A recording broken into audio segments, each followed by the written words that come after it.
여호와 이름을 찬양할지어다. 그의 이름이 홀로 높으시며 그의 영광이 땅과 하늘 위에 뛰어나심이로다. 그가 그의 백성의 뿔을 높이셨으니 그는 모든 성도 곧 그를 가까이 하는 백성 이스라엘 자손의 찬양받을 이시로다. 아멘. 지난 주간도 하나님의 은혜로 살았습니다. 오늘도 특별하신 은총 가운데 하나님을 예배할 수 있습니다. 이 모든 은혜를 진심으로 감사드립니다. 오늘도 마음과 뜻과 정성을 다해 예배하오니 우리 예배를 기쁘게 받아 주시옵소서. 예수님 이름으로 기원하옵나이다. 아멘. 1장 찬송입니다.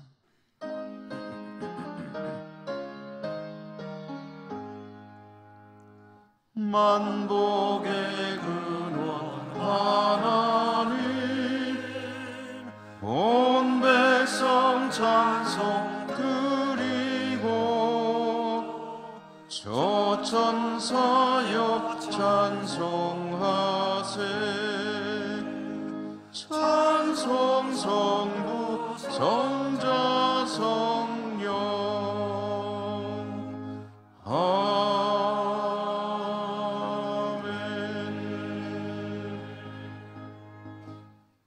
고백의 기도를 함께 드리겠습니다. 죄 중에 살면서 죄인 줄 모를 때 많았습니다. 죄인 것을 알면서도 아닌 채 하거나 또는 모르는 채 할 때도 있었습니다. 나 자신만이 가장 거룩한 의인인 것처럼 쉽게 다른 이들을 판단하며 살았음도 고백합니다. 놀라우신 주님의 은혜를 무의미하게 할 때도 많이 있었습니다. 주님, 부족하고 연약한 저희들을 불쌍히 여겨 주시옵소서. 오래 참으시는 주님의 은총을 다시 한번 베풀어 주시옵소서. 계속해서 하나님과 저희들 자신만이 아는 모든 은밀한 죄와 허물들까지 침묵하며 고백합니다.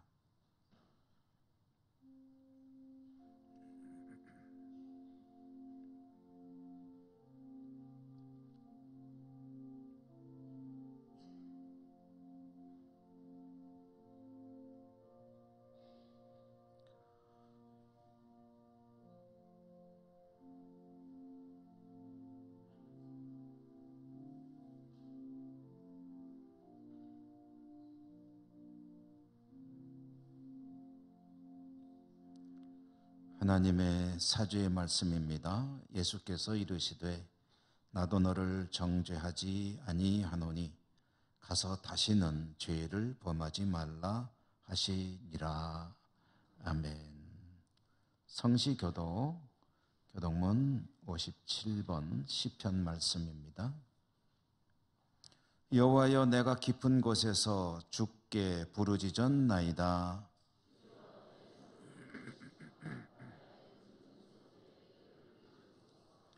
여호와여, 주께서 죄악을 지켜보실진대 그러나 사유하심이 주께 있음은 나 곧 내 영혼은 여호와를 기다리며 파수꾼이 아침을 기다림보다 내 영혼이 주를 더 기다리나니 이스라엘아, 여호와를 바랄지어다.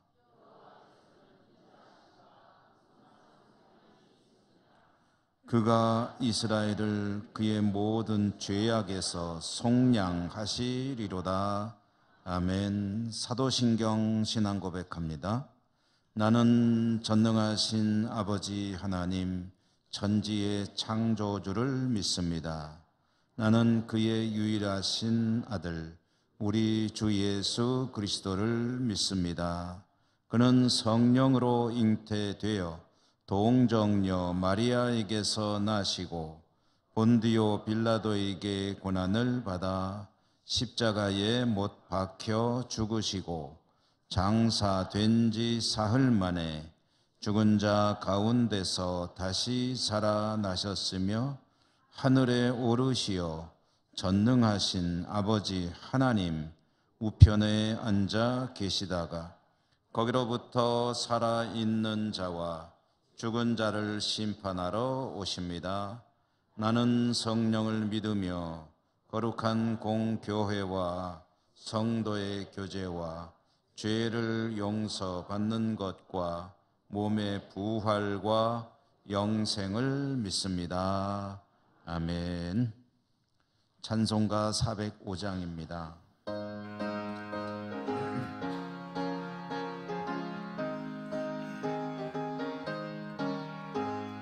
주의 친절한 아래 안기세 우리 마음이 평안하리니 항상 기쁘어 복이 되겠네. 영원하신 팔에 안기세 주의 팔에 그 크신 팔에 안기세 주의 팔에 영원하신 팔에 안기세 날이 갈수록 주의 사랑이 두루 광명하게 비치고 전성 가는 길 편히 가리니 영원하신 팔에 안기세 주의 팔에 그 크신 팔에 안기세 주의 팔에 영원하신 팔에 안기세 주의 보좌로 나아갈 때에 기뻐 찬미 소리 외치고 겁과 두려움 없어지리니 영원하신 팔에 안기세 주의 팔에 그 크신 팔에 안기세 주의 팔에 영원하신 팔에 안기세. 김장호 장로님 기도 인도하시겠습니다.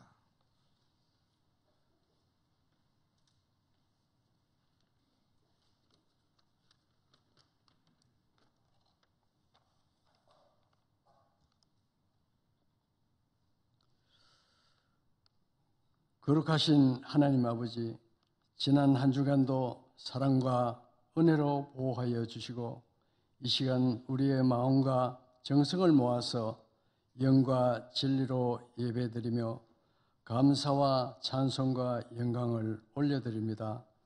우리의 심령을 정결케 하사 영적으로 은혜 충만한 예배를 통해 하나님의 나라와 그의 의를 구하며 살아갈 힘을 주옵소서. 우리의 마음을 알고 계시는 하나님께서 병상의 교우들을 치료하여 주시고 입시와 취업, 경제난과 가족의 문제, 인간관계의 어려움 등으로 간절히 기도하는 교우들의 형편을 일일이 돌보시고 선한 길로 인도해 주옵소서. 긍휼하신 하나님, 마음과 목숨과 뜻을 다하여 하나님을 사랑하고 이웃을 자신과 같이 사랑하라 하셨는데 말씀대로 살지 못하고 안개처럼 사라질 세상의 것들에 사로잡혀 마음과 시간과 건강과 재물을 허비한 우리의 죄와 허물을 용서해 주옵소서. 세계 곳곳에서 전쟁으로 인하여 불안한 세계 정세와 예천지역의 폭우로 인한 재산과 생명을 잃은 가정들도 있습니다. 고통 중에 있는 이들을 위로하여 주시고 하루빨리 회복할 수 있도록 은혜 내려 주옵소서. 우리는 이웃을 살피고 격려하면서 하나님이 창조하신 자연 환경을 잘 보존하여 지구촌의 기후 환경적 재난을 줄여나가는 하나님의 자녀 되게 하옵소서. 우리의 도우미시오 방패이신 하나님, 우리나라를 긍휼히 여기사 새롭게 변화되어 위정자들이 머리를 맞대어 국민들을 위한 정책들을 많이 세울 수 있게 하옵소서. 사방에서 우리나라를 해하려고 하더라도 하나님께서 보호해 주시니 복음으로 남북 평화 통일을 이루고 전쟁과 갈등과 반목의 지구촌에도 화평을 이루게 하옵소서. 하나님 아버지, 예천군 기독교연합에서 주최한 2023 부흥성회를 잘 마치게 됨을 감사합니다. 이 성회를 통해 받은 은혜로 저희들이 올바른 신앙생활로 교회에서 맡은 직분을 잘 감당하여 믿음이 회복되어 건강한 신앙인으로 살아가게 하옵소서. 우리 교회를 위해 기도합니다. 모든 교육자와 온 성도들이 맡은 일에 열심과 정성을 다하여 주님을 섬기게 하시고 교회 내에서 사랑이 흘러넘치고 지역사회에서도 칭찬받는 아름다운 교회 되게 하여 주옵소서. 우리 교회가 돕는 선교지마다 선교사님들을 위로하시고 건강과 자녀들에게도 은혜 주셔서 하나님의 나라가 더욱 확장되게 하시며 하나님의 사람을 세우는 일에 크게 은총 내려 주옵소서. 하나님의 말씀을 대언하시는 김영수 목사님께 성령 충만함으로 함께 하시고 말씀의 권능을 주옵소서. 말씀 받는 우리는 나를 이끄시는 분이 누구인지를 알고 성령의 인도하심에 순종하게 하옵소서. 호산나 찬양대가 하나님께 올려드리는 찬양으로 큰 영광 받아주시고 찬양대원과 예배자 모두에게 크신 은총 베풀어 주옵소서. 예배위원과 안내위원, 주차 봉사와 주방봉사, 교회학교 교사 등 각자의 자리에서 예배를 섬기는 모든 일을 기억하사 은혜 내려 주옵소서. 모든 것 주께 맡겨드리며 우리를 구원하신 예수 그리스도의 이름으로 기도드립니다. 아멘.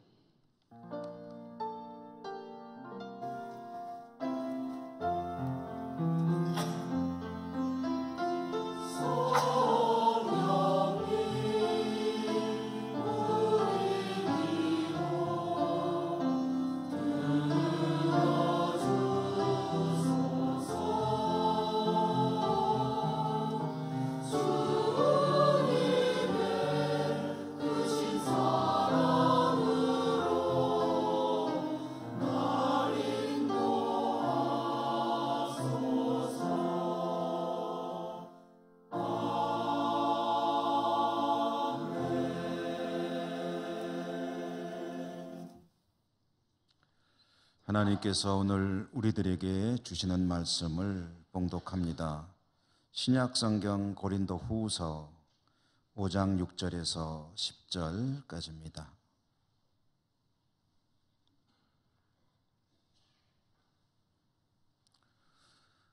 그러므로 우리가 항상 담대하여 몸으로 있을 때에는 주와 따로 있는 줄을 아노니 이는 우리가 믿음으로 행하고 보는 것으로 행하지 아니함이로라. 우리가 담대하여 원하는 바는 차라리 몸을 떠나 주와 함께 있는 그것이라. 그런즉 우리는 몸으로 있든지 떠나든지 주를 기쁘시게 하는 자가 되기를 힘쓰노라. 이는 우리가 다 반드시 그리스도의 심판대 앞에 나타나게 되어 각각 선악간에 그 몸으로 행한 것을 따라 받으려 함이라. 아멘. 호산나 찬양대 하나님께 찬양 올려드립니다.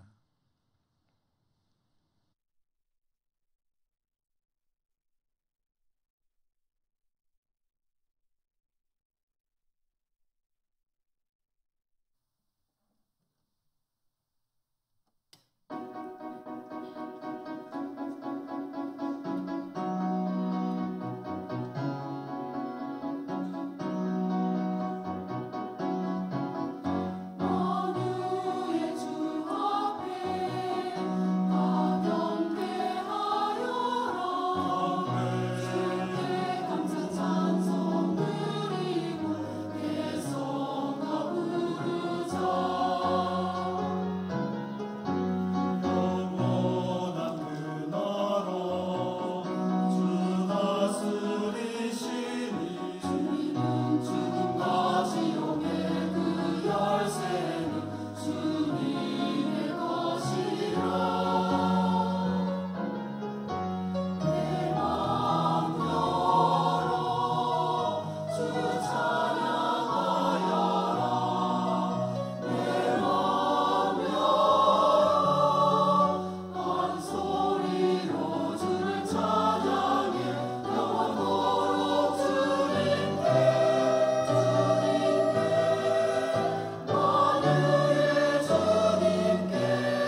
아멘.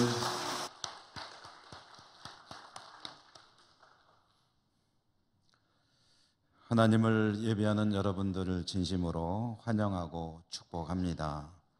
주님의 은혜가 풍성하시기를 기원합니다.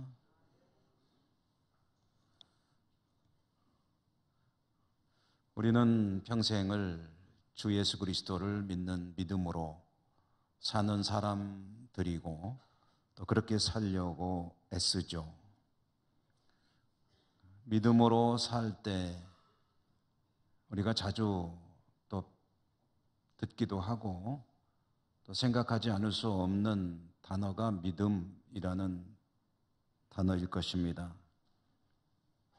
믿음이라는 말, 성경에 어쩌면 세보진 않았지만 가장 많이 나오는 단어 중에 하나일 것입니다.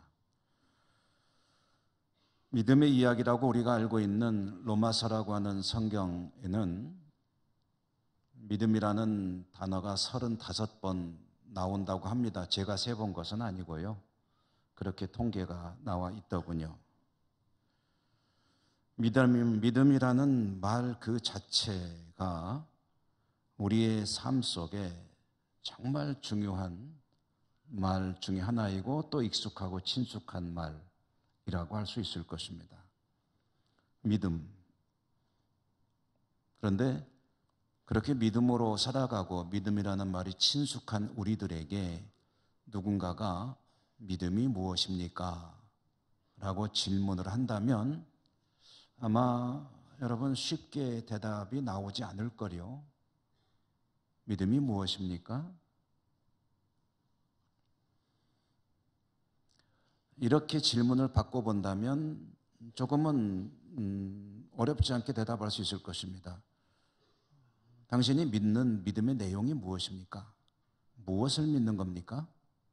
라고 말한다면 우리는 어렵지 않게 대답할 수 있습니다. 그것은 우리가 예배 때마다 반복하는 사도신경이 우리의 믿음의 내용이기 때문입니다. 우리는 전능하신 창조주 하나님을 믿습니다. 주 예수 그리스도를 믿고 동정녀에게서 태어나심을 믿고 그분이 오셔서 십자가에 죽으시고 부활 승천하시고 하나님과 함께 계신 것을 믿습니다. 또한 성령을 믿고 교회를 믿고 성도의 교제의 소중함을 믿고 죄의 용서받는 것을 믿고 우리도 부활과 영생할 것을 믿습니다. 그것이 우리의 믿음의 내용입니다.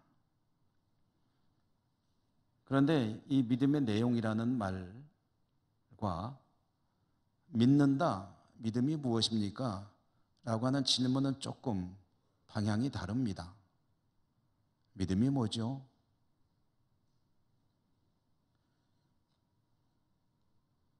믿는다는 것은 이러한 내용들을 향해서 맞아요, 인정합니다 라고 고개를 끄덕끄덕 하면은 그게 믿는 것이냐? 예배 때마다 사도신경을 계속해서 반복해서 암송하고 있으면 그게 믿고 있는 것이냐? 도대체 믿는다는 것은 무엇이냐? 라는 이 질문, 이것은 어쩌면 믿음 생활을 평생 해야 되는 우리들에게 굉장히 중요한 질문이 아닐 수가 없을 겁니다. 그런데 쉽게 대답이 안 나옵니다. 그럴 수밖에 없습니다. 왜냐하면 성경이 말하는 믿음이라는 이 말 속에는 너무나도 많은 것들이 들어있기 때문입니다. 의미도 다양합니다. 그 속에 수많은 믿음의 이야기들이 들어있습니다.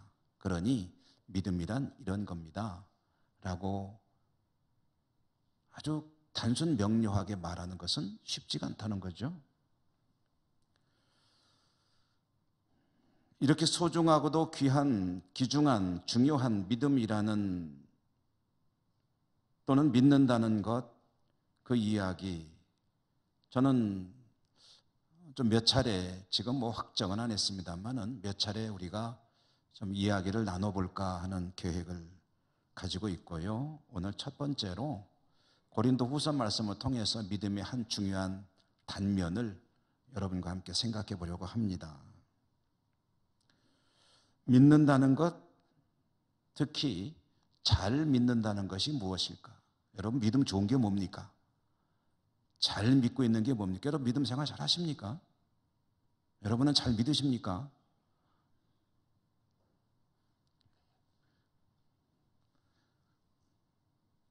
잘 믿는다고 또 믿음이라는 것, 이 용어, 이 단어를 생각하면 저에게 예외 없이 떠오르는 한 분이 계십니다. 그분은 제가 우리 예천교회 부임하기 전에 먼저 섬기던 교회에서 신앙생활을 함께 하시던 권사님입니다. 그 당시에 은퇴 권사셨으니까 70이 넘으신 분이죠. 그때에. 그 교회에서 교역자들마다 성경 공부를 한 강좌씩 하도록 되어 있었습니다. 제가 한 번은 평신도 신학이라는 제목으로 교우들에게 신학계의 기본적인 것들을 이제 가르쳐 드리는 그런 강좌를 맡아서 했습니다. 여러분들이 오셔서 저와 함께 신학적인 기초를 배우고 같이 나누고 했는데요. 한 번은 이제 믿음에 대해서 이야기를 하게 되었습니다. 믿음 이야기를 저 나름대로 성경과 신학적인 내용들을 좀 정리해가지고 가르쳐 드리려고 애를 썼습니다. 그러니 뭐 이런 얘기 저런 얘기 많이 했겠죠. 근데 그 권사님이 항상 맨 앞에 앉으세요. 아마 침도 많이 마시셨을 거예요. 그런데 맨 앞에 앉으셔서 얼굴을 탁 들고 저를 쳐다보고 계신데 제가 한참 열심히 얘기를 하는데 저한테 그러시는 거예요. 아이고 목사님 뭐 그렇게 복잡하게 따지세요. 그냥 믿으면 되지. 뭘 그렇게 믿음이란 이라쿵저라쿵 이 단어 저 단어 그 다음에 뭘 복잡하게 얘기를 하냐요. 그냥 믿으면 되는 거지. 제가 그 말씀을 들으면서 나름대로 많은 생각들을 하게 됐습니다. 권사님의 말씀이 요즘은 그런 거 아닙니까? 믿으면 그냥 믿으면 되는 거지. 뭐 요 모양 저 모양 이런 거 저런 거 따져가면서 믿음이 무엇입니까? 믿음은 어떤 것입니까? 이런 말이 무슨 의미가 있느냐? 라는 그런 반문이셨죠. 여러분 어떻게 생각하십니까? 믿음은 그냥 믿으면 되는 건가요? 묻지도 따지지도 말고 덮어놓고 눈 딱 감고 믿으면 잘 믿고 있는 것인가? 우리는 믿기 어려운 것을 믿어야 할 때 이렇게 이야기합니다. 눈 딱 감고 믿어. 눈 딱 감고 믿어. 이 말 속에 어떤 의미가 들어있습니까? 눈으로 보는 게 중요하다는 의미가 들어있습니다. 눈을 감으라는 얘기는 당신이 그것을 믿기 위해서 당신의 눈으로 확인을 하고 그리고 검증을 하고 확인이 됐을 때 그것을 믿어야 하지만 이 일에 대해서는 그렇게 하려고 하지 말고 그냥 눈 감아버려. 그리고 믿어. 라는 그런 의미가 아니겠습니까? 우리는 보는 것을 믿는 것에 익숙한 사람들입니다. 내 눈으로 보아야 믿죠? 보지 않은 것을 믿는 것은 그렇게 쉬운 일이 아닙니다. 눈으로 확인해도 잘 믿지 못하는데 보지도 않고 믿는다? 그건 그렇게 쉬운 일이 아니라는 거죠. 비슷한 말로는 덮어놓고 믿는다는 말도 있죠. 왜 덮어놓고 믿습니까? 열어보고 믿어야지. 열어보고 자세히 확인해보고 그리고서 믿어야지. 왜 뚜껑을 덮어놓고 믿습니까? 거기에 뭐가 있는지도 모르고 믿기 어려운 것을 믿을 때 덮어놓고 믿는다 라는 말을 쓰지도 않습니까? 오늘 믿음 이야기 여러분과 제가 좀 나누고자 하는 이야기의 주제는 중심은 이 보는 것, 눈과 믿음에 관한 이야기입니다. 오늘 우리에게 주신 말씀을 한번 보도록 하실까요? 고린도 후서 말씀이죠. 고린도 후서 고린도에 보낸 편지가 성경에 두 가지가 들어있습니다. 고린도 전서와 후서. 고린도 교회로 보낸 사도 바울의 편지입니다. 먼저 보낸 게 전서, 앞에 보냈으니까 나중에 보낸 게 후서. 그래서 앞뒤로 두 가지가 전해지고 있습니다. 고린도 교회는 여러분 설교도 많이 들으시고 성경 공부도 하시고 했기 때문에 잘 아시죠. 문제가 가장 많은 교회, 대표적인 교회, 성경 속에 나오는 가장 시끄러운 교회, 몸살을 앓고 있는 교회. 그 많은 문제들 중에 하나가 뭐냐 하면 고린도 교회에 사도 바울을 비판하는 세력이 있었습니다. 비판의 내용은 뭐냐면 사도 바울은 사도가 아니라는 것이었습니다. 여러분 요즘 말로 해볼까요? 저 사도도 아니야.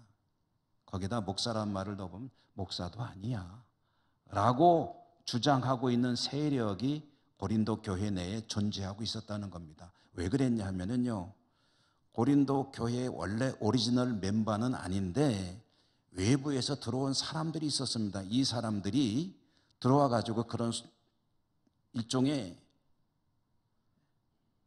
교인들에게 그런 이야기를 퍼뜨리기도 하고 또 강조하기도 하고 그러고 있는 거예요. 근데 고린도 교인들이 왜 그 말을 믿었을까? 이 사람들이 무시하기 어려운 사람들이었기 때문입니다. 자신들 스스로 자부하기를 우리가 유대인이며 또 사도다라고 주장을 했습니다. 고린도 성도들이 분별하기가 쉽지 않았습니다. 자기들이 사도라고 하고 와가지고 고린도 교회인들에게 하나님에 대해서 가르친다고 하는데, 근데 그 내용 중에 어떤 내용이 들어있냐면은 사도 바울은 사도도 아니야. 신경 쓰지 마. 그 사람의 가르침에 대해서는 잊어버려. 라고 가르치고 있는 거예요. 그러니 성도들이 그 말을 듣고 혼란에 빠질 수밖에 없겠죠? 그렇지 않습니까? 사도가 이 사실을 알게 되었고 교회가 염려되지 않겠습니까? 얼마나 염려가 됩니까? 그런 혼란에 빠질 터인데, 그래서 편지를 보냈고 그 편지가 바로 고린도 후서인데요. 그러면 사도 바울을 비판하는 사람들이 사도도 아니야 라고 주장하는 근거가 있어야 되지 않겠습니까? 고린도 성도들이 바보도 아니고 그러니까 그 말이 그럴듯하네, 그러니까 들을 거 아닙니까? 그 외부에서 들어온 사람들이 사도 바울이 사도가 아니고 저 사람 말은 잊어 라고 하는 근거가 뭐냐 하면은 이것저것 몇 가지가 있습니다. 그런데 오늘 말씀과 관계되는 한 가지만 짚어본다면 저 사람 저 꼴을 보라는 거예요. 사도쯤 된 사람이 어떻게 저럴 수가 있느냐는 거죠. 이것은 사도 바울의 겉으로 보이는 모습을 놓고 하는 이야기였습니다.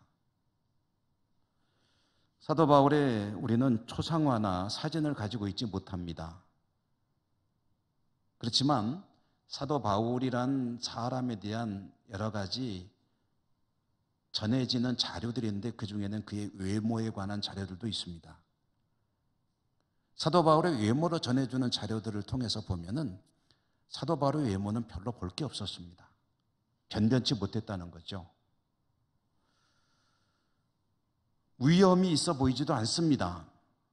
지도자라면 그래도 뭔가 뿜어내야 되는 어떤 그 카리스마도 있어야 되고, 그리고 외모도 이왕이면은 좀 위엄 있어 보이면 좋고 그래야 되는데, 사도 바울의 외모는 구체적으로 말씀드리긴 그렇습니다만은 정말 변변치 못했습니다. 게다가 언변도 시원찮았습니다. 지도자는 좀 말도 좀 잘하는 게 필요할 수 있지 않겠습니까? 말도 시원치 않고 외모도 시원치 않고, 그렇다고 지도력이 있어 보이지도 않고 카리스마를 가지고 있지도 못하고 또 대중들을 이끌어가는 어떤 매력이 있는 것도 아니고 정치력이 있는 것도 아니고 어떤 리더십을 보이는 것도 아니고 지도자로서 뭔가 내세울 게 별로 없었다는 거죠. 영광스러운 하나님의 종으로서 도대체 뭔가 좀 보여줄 게 없는 사람 사도 바울, 저런 사람이 어떻게 사도겠느냐라는 것도 그의 사도성을 부인하는 중요한 이유 중에 하나였다는 거죠. 그런데 고린도 교인들이, 이 고린도라는 도시가요, 고린도에 사는 사람들의 성향이 어떤 성향이냐면 이 외모를 굉장히 중요하게 여기는 그런 사고를 가졌었다고 합니다. 그 말을 들을 때 그래, 그 말이 맞는 것 같아 라고 생각했다는 거죠. 동조하게 됩니다. 쉽게. 왜냐? 평상시에 그런 생각을 가지고 살아가니까 지도자는 우선 인물이 좋아야지, 언변이 좋아야지, 그 영광스러운 하나님의 종이라고 한다면 뭔가 이 뒤에서 후광도 좀 쫙 비춰지고 보기만 해도 뭔가 매력이 있고 그런 사람이어야 되는 거 아니냐라는 사고방식을 가지고 있는데 사도 바울은 그렇지 못했거든요. 그런데 저 사람 봐라. 죄송한 표현입니다. 저 꼴을 봐라. 어찌 하나님의 종이 저런 사람일 수가 있느냐 라고 하니 그 말에 동조하는 이들이 있게 되고 교회가 뒤숭숭해지게 됐다는 거죠. 그 소식을 듣고 사도 바울이 고린도에 편지를 보내는데 하지 않을 수 없는 얘기가 뭡니까? 그러면 눈으로 보는 것에 대한 이야기를 하지 않겠습니까? 믿음과 눈으로 보는 것과 도대체 이런 것들은 어떻게 받아들여야 되느냐? 오늘 저는 5장 6절에서 10절까지 말씀을 읽었는데요. 이 단락은, 이 주제는 4장부터 쭉 이어지는 이야기입니다. 그래서 제가 오늘 4장 18절 한 절을 여러분과 함께 보고 싶은데요. 바울이 하는 말이죠. 고린도 성도들에게. 4장 18절. 여러분 성경 안 덮으셨죠? 그럼 한번 같이 읽어볼까요? 4장 18절 읽겠습니다. 시작. 우리가 주목하는 것은 보이는 것이 아니요 보이지 않는 것이니 보이는 것은 잠깐이요 보이지 않는 것은 영원함이라. 아멘. 외모를 가지고 문제가 생기니, 눈으로 보는 것 때문에 문제가 생기니 사도 바울은 고린도 성도들에게 눈으로 보는 것에 대한 이야기를 꺼내지 않을 수가 없었을 것입니다. 그리고 들려주는 이야기 중에 한 대목, 우리가 주목하는 것은 보이는 것이 아니라 보이지 않는 것이다. 보이는 것은 잠깐 있는 것이요 보이지 않는 것이 영원한 것이다. 이 말씀은 그 의미를 생각해 보기 전에 저에게는 개인적으로 굉장히 잊을 수 없는 말씀이기 때문에 제 경험을 하나, 특별한 것도 아닙니다만은 여러분에게 말씀을 드리고 싶습니다. 저는 비교적 늦은 나이에 신학교의 문을 두드렸죠. 1993년부터 신학 수업을 받고 이후에 이제 목회를 해오고 있습니다만은 30년 됐군요. 신학의 문을 두드린 지. 장로의 신학대학교 신학대학원에 입학을 1993년에 했는데 그 당시는 이제 목사가 되는 길이 신학대학원에 입학을 해서 졸업을 해야 되는데 그 신학대학원에 들어가는 것이 조금 어려운 시기였습니다. 시험도 어렵고 공부를 좀 많이 해야 되는 때였습니다. 저는 다니던 직장을 그만두고 이제 나름대로 준비를 하던 중에 시험을 보기 한 3개월 전쯤부터는 장로의 신학대학교에 가서 입시 준비를 좀 했습니다. 장로의 신학대학교에 가면은 도서관이 있는데 그 도서관이 개방되어 있고 개방된 도서관에서 입시를 준비하는 학생들이 있고 그러므로 가서 좀 필요한 도움도 받고 하려고 이제 갔던 거죠. 어떻게 공부를 했냐면 아침 식사를 하고 학교로 가면은 오전에는 기도를 했습니다. 대략 9시부터 한 12시까지 그 장로의 신학대학교에 있는 기도탑이 있는데 기도탑 꼭대기에는 개인들이 가서 기도할 수 있는 기도실이 마련되어 있습니다. 우리 저 안쪽에 개인 기도실이 있듯이 칸막이를 해놓은 기도실들이 있고요. 거기에서 이제 각자 들어가서 이제 뭐 소리 내서 기도하기도 하고 조용히 기도하기도 하고 피곤하면 어떤 학생들은 거기서 잠깐 자기도 하고 뭐 그렇게 사용하는 기도실인데요. 저는 그 당시에는 이제 오전에 기도하기 위해서 항상 거기 올라가서 기도를 하고 점심 식사를 하고 그리고 공부를 오후에는 도서관에 가서 하고 이렇게 했는데요. 나무 합판으로 얼기설기 해놓은 그렇게 뭐 단단하지가 않습니다. 그래서 기도실에서 기도를 하다 보면 옆에서 기도하는 소리도 다 들려오고 그 기도 소리 방해 안 받으려면은 더 큰 소리로 기도해야 되고. 근데 어느 날 기도를 이제 그 구석에 쭈그리고 엎드려서 기도를 하는 중에 제 마음속에 이런 소리가 들려왔다고 해도 되고 질문처럼 떠오르는 생각이었다고 해도 되는데요. 무슨 말이 떠오르냐 하면 너 지금 여기서 뭐 하고 있니? 라는 생각이 너무 또렷하게 딱 제 뇌리에 떠오르는 겁니다. 너 지금 여기서 뭐 하고 있니? 그러니까 제 모습을 제가 밖에서 제 몸 밖에서 마치 보는 것 같은 그런 느낌이 드는 거죠.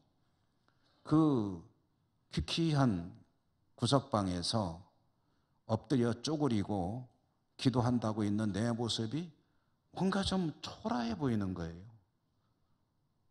어떻게 보면 한심스러워 보이는 거예요. 좀 뭐 하고 있는 거지 이게?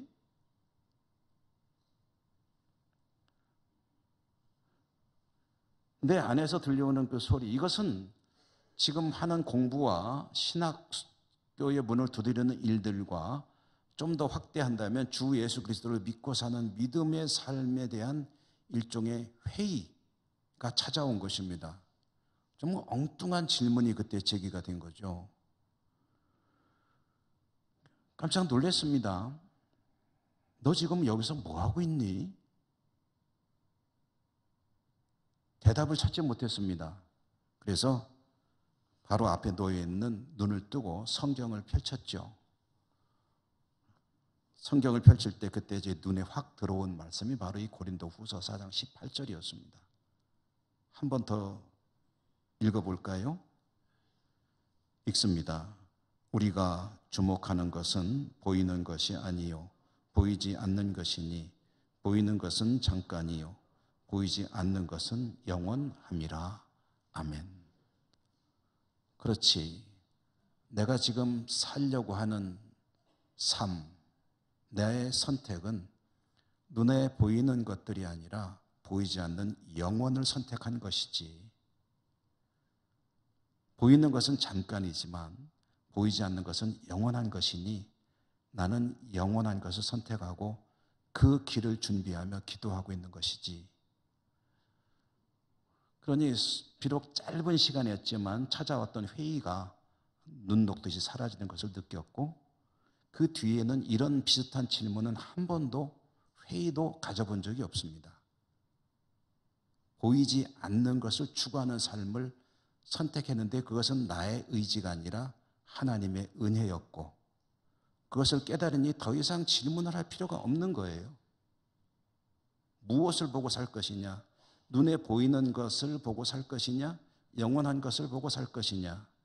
잠깐 동안 있는 것을 위해 살 것이냐? 영원한 것을 위해 살 것이냐? 이 질문의 내용을 안다면 선택에 망설일 이유가 없는 것 아니겠습니까?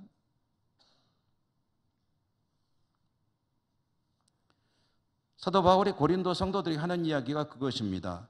눈에 보이는 것에 구속당하지 말고 구애받지 말고 눈에 보이지 않는 영원한 것을 추구해야 할 것 아니냐. 왜 눈에 보이는 것들 때문에 그렇게 혼동을 겪고 있느냐.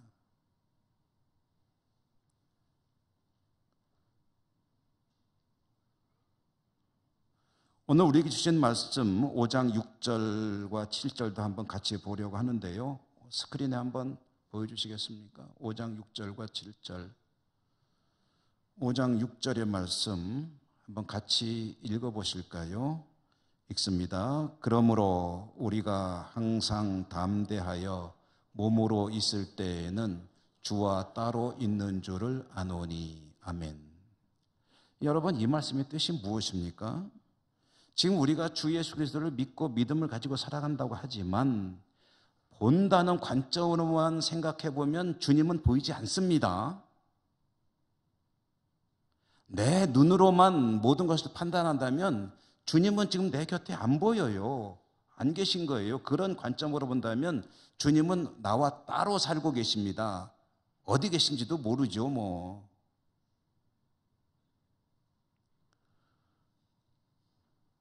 그런데 어느 날 눈으로 보이는 이 몸의 수명이 다하여 이제 끝나는 날이 있을 것이고, 그 날이 되면, 그 이야기가 5장 1절인데요. 5장 1절은 스크린으로 나오지 않을 터이니 여러분 성경 한 번만 더 보도록 하실까요? 5장 1절 읽습니다. 시작. 만일 땅에 있는 우리의 장막 집이 무너지면 하나님께서 지으신 집, 곧 손으로 지은 것이 아니요 하늘에 있는 영원한 집이 우리에게 있는 줄 아느니라. 아멘. 땅에 있는 우리의 장막집, 곧 이 몸이 쇠하여 이제 어느 날 수명이 끝나는 그날에는 하늘에 있는 영원한 집이 우리에게 주어지게 될 것이다. 그건 지금 안 보여요. 우리 이 몸은 보여요. 7절 한 절만 더 읽을까요? 7절 읽습니다. 시작. 이는 우리가 믿음으로 행하고 보는 것으로 행하지 아니함이로라. 아멘. 고린도 교회의 문제의 시발점은 그들의 눈으로 보이는 사도 바울의 외모 문제가 시작이 돼서 교인들은 혼선을 겪게 되었습니다. 사도는 단지 자신의 외모의 문제뿐 아니라 성도의 믿음, 보는 것, 눈과 믿음에 대해서 이야기를 들려주게 된 것이죠. 우리의 믿음은 보는 것에 근거하는 것이 아니다라는 거죠. 보이지 않는 것이 어쩌면 우리의 진정한 믿음의 근거일 것이다. 우리가 잘 아는 믿음에 대한 이야기 히브리서 11장 1절에도 그렇게 나오죠. 믿음은 바라는 것들의 실상이요 보이지 않는 것들의 증거니. 보이지 않는 것들의 증거라는 말이 풀어보면 이런 이야기입니다. 지금 눈에 보이지 않지만 보는 것처럼 살아간다는 뜻입니다. 믿음은 그런 거라는 거예요. 보이지 않는 것을 마치 보는 것처럼 살아가는 것이 믿음이다. 사실 우리들의 삶이라는 게 그렇지 않습니까? 우리는 우리의 목표가 있고 목적지가 있죠. 그런 것들을 우리는 눈으로 보면서 눈을 부릅뜨고 거기까지 당도하기 위해서 얼마나 애를 씁니까? 이은상 시인의 고지가 바로 저긴데, 이 시는 정말 민족의 어떤 방향을 시 언어로 표시한 고귀한 내용을 담고 있는 시라고 하겠지만, 오늘 저는 그런 이야기는 좀 제쳐놓고 글자만 가지고 한번 생각해 본다면 고지가 바로 저긴데, 모두에게는 고지가 있습니다. 내가 살고 싶은 삶의 방향이 있고 목적지가 있습니다. 이 정도로 좀 살고 싶어요 라고 하는 소망이 있는 거죠. 그것을 위해서 얼마나 열심히 살아갑니까? 애쓰고 수고 많이 합니다. 그것이 인생이죠. 눈에 보이는 목표에 도달하기 위해서 얼마나 애를 쓰며 치열하게 살아가고 있느냐. 그런데 여기에 믿음이라는 이 안경을 끼고 믿음이라는 렌즈를 통해서 그 삶을 들여다보면 눈에 보이는 목적지, 현실적인 삶의 어떤 도달점, 도달해야 될 도달점, 그것을 추구하며 살아가는 인생이 정말 소중할 수 있겠으나 그보다 더 중요한 게 있다는 거죠. 열심히 사는 것이 가치가 없다는 얘기가 절대 아닙니다. 우리는 우리의 삶을 열심히 땀 흘려 성실하게 정직하게 살아야 합니다. 어떤 목표를 가지고 사는 것도 참 중요한 일입니다. 그렇지만 여기에 믿음이라는 것이 다시 들어오게 되면, 그러면 삶의 우선순위는 바뀌어야 합니다. 보는 것들이 다가 아닙니다. 내 눈에 들어오는 것들이 다가 아니에요. 보이지 않는 것들이 더 중요합니다. 보이지 않는 것이 더 고귀합니다. 보이지 않는 것이 더 우리에게 소중한 것들입니다. 그것은 겉으로 보이지는 않지만 눈으로 보는 그 어떤 것보다도 귀하고 절대로 잃어서는 안 되는 것입니다. 신앙도 그렇습니다. 교회도 그렇습니다. 교회의 영광은 어디에 있습니까?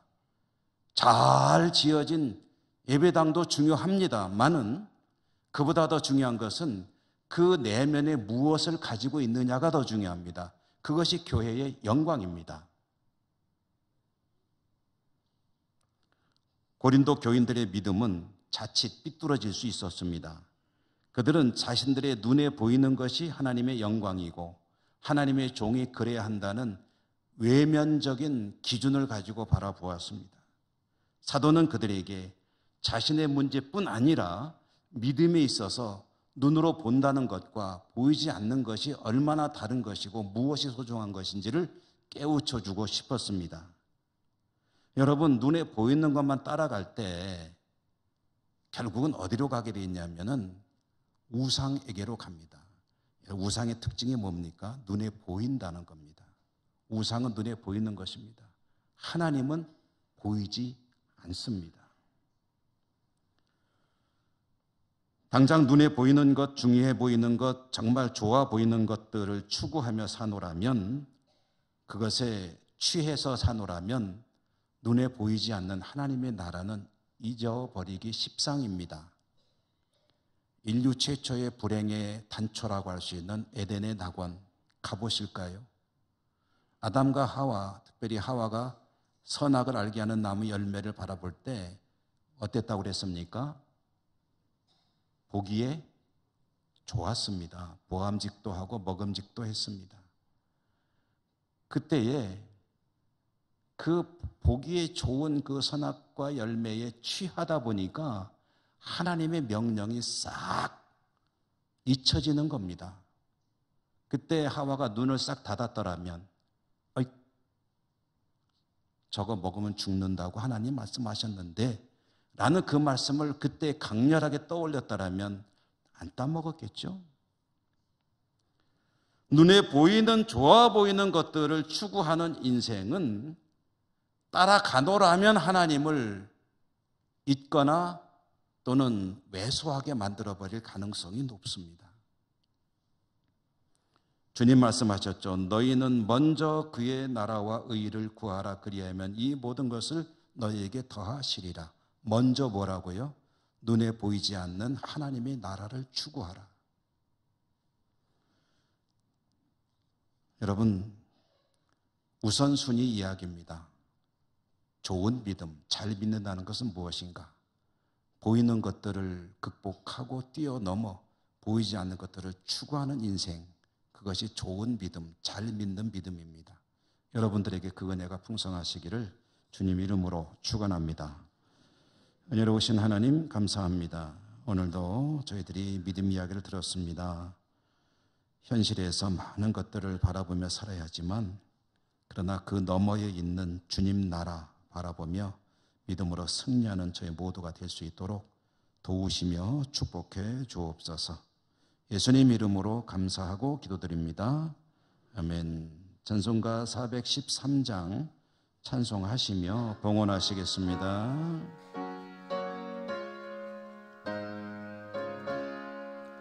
내 평생에 가는 길 순탄하여 늘 잔잔한 강 같든지 큰 풍파로 무섭고 어렵든지 나의 영혼은 늘 평하다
땅을 심판해도 나의 영혼은 겁없으리. 내 영혼 평안해. 내 영혼 평안해.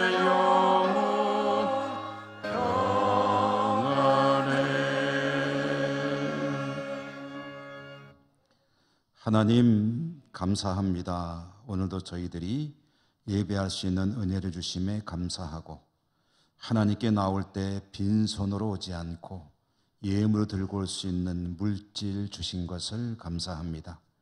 모든 것이 하나님의 은사입니다. 주신 것의 일부 오늘도 정성껏 구별해 가지고 나왔습니다. 올려드립니다. 기쁘시게 받아주시고, 드리는 저희들의 삶이 눈에 보이는 것에 얽매이지 않고 더 고귀한, 보이지 않는 하나님의 나라를 추구하는 복된 삶 되게 하여 주옵소서. 예수님 이름으로 감사하고 기도드립니다. 아멘.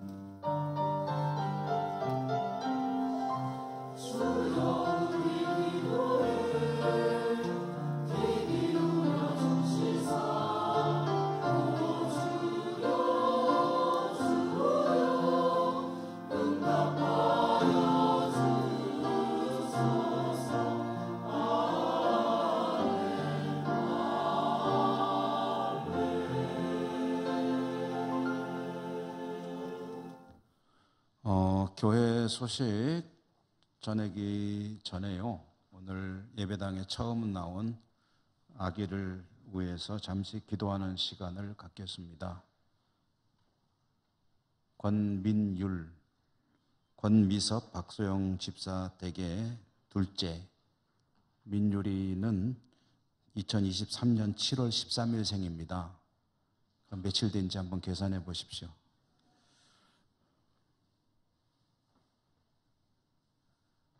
교회에서 분유값 조금 드립니다. 많이 드리면 좋겠는데 몇 통값이나 될지 모르겠는데 키워본 지가 오래돼가지고, 근데 어쨌든 앞으로 또 좀 더 격려를 잘할 수 있기를 생각하고 있습니다.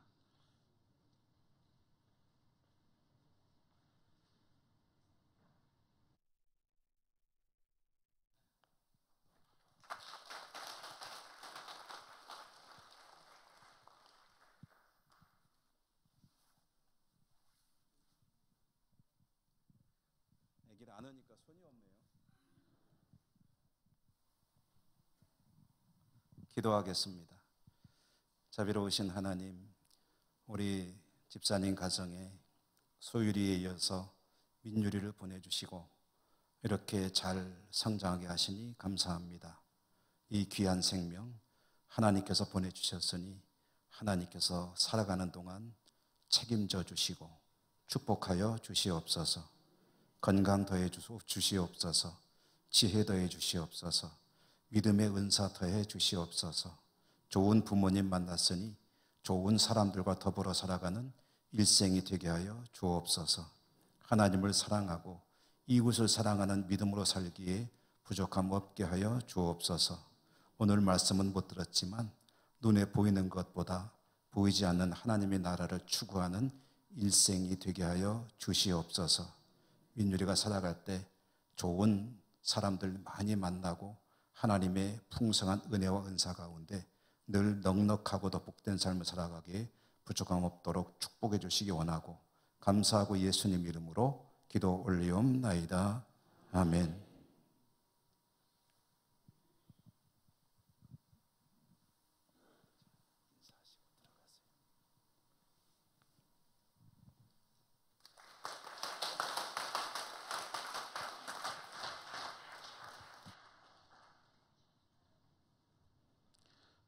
교회 소식 전해드립니다.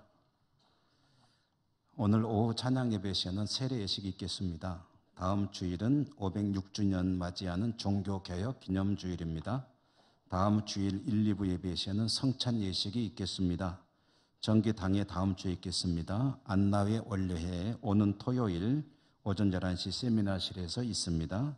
오늘 중식을 위해서 일여전도에 수고해 주셔서 고맙고요. 그 다음에 김이순 권사님이 또 우리 교우들에게 도토리묵을 대접해 주셔서 감사합니다. 대신방 기도로 준비하시기 바랍니다. 사무실 이전 김동훈 성도님, 법무사 사무소 땅나라 부동산 겸하고 있는 이 사무소를 호명면 행복로 131층으로 옮겼다는 소식 전해드립니다. 김기령 명예집사님 가정에 무친 별세하셔서 지난 주간에 장례하였습니다. 주님의 위로가 집사님과 가족들에게 풍성하게 임하시기를 바랍니다. 김정림 교육전사님이 그동안 우리 아동부를 섬겼는데 이제 이사를 하시게 돼서 우리 교회를 사임하시게 됐습니다. 그동안에 수고 많이 하셨는데요. 가족이 다 이사가니 뭐 혼자 안 갈 수 없잖아요. 그래서 사임을 하시게 됐습니다. 전라남도 광주에 베델교회로 부군되시는 목사님이 부임하시게 돼서 이사하십니다. 그동안 수고 많이 하셨고 가서도 행복하시도록 우리 큰 박수로 격려하도록 하겠습니다.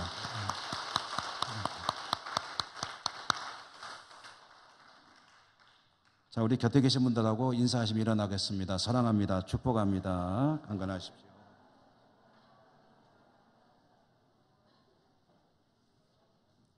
주기도성과 축도로 예배를 마치겠습니다.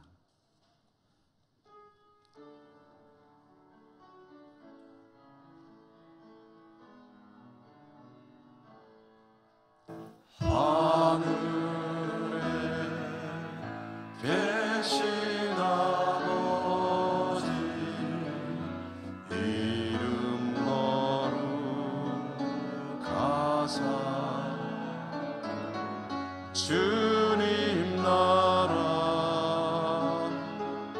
임하시고 뜻이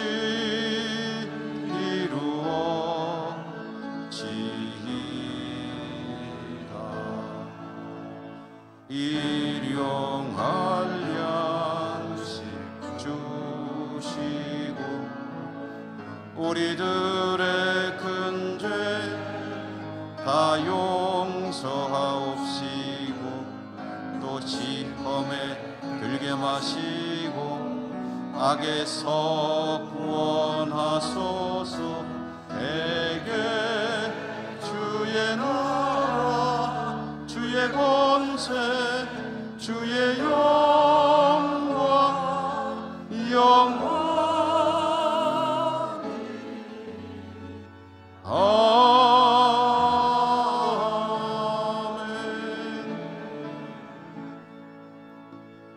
자비로우신 하나님 아버지, 하나님의 백성들 오늘 하나님을 예비하고 또다시 삶의 자리로 나갑니다. 어디를 가든지 보이지 않는 하나님을 확고히 믿는 믿음으로 승리하는 주의 백성들 다 되게 하여 주시옵소서. 여러 것에 흩어져 살아가는 우리 사랑하는 가족들에게도 하나님 은혜 베풀어 주시고 지켜주시고 축복하여 주시옵소서. 예수님 이름으로 감사하고 기도드립니다. 아멘. 주 예수 그리스도의 은혜와 하나님 사랑과 성령님 교통하심이 주의 백성들 머리머리 위에와 저들의 소망들 위에 살아가는 삶의 자리 위에 항상 함께 하시옵기를 축원하옵나이다. 아멘.